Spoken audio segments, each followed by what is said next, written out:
Isang gabi, natutulog si Canor kasama ang kanyang asawa. Habang mahimbing siyang natutulog ay nakita niya si San Pedro.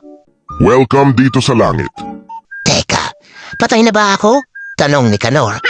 Sumagot naman si San Pedro ng, Oo, namatay ka habang natutulog. Pero di mo pa oras para mamatay kaya ibabalik kita sa lupa. Ang nakakalungkot lang ay di ka na makakabalik sa dati mong katauhan kaya marere-incarnate ka bilang isang hayop. Biglang lumiwanag ang paligid at paggising ni Canor ay nasa kulungan na siya ng manok. Si Canor ay naging isang manok. Oy baguhan, kailangan mo na mangitlog kundi kakatayin ka ng amo natin. Teka, di ko pa alam paano mangitlog, sagot ni Canor. Kailangan mo lang umiri ng malakas para mangitlog ka. Sagot ng kausap niyang manok. Umire si Canor at may lumabas na malaking itlog.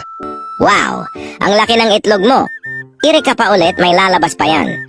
Umire ulit si Canor at may lumabas ulit na napakalaking itlog. Nagulat ang ibang mga manok.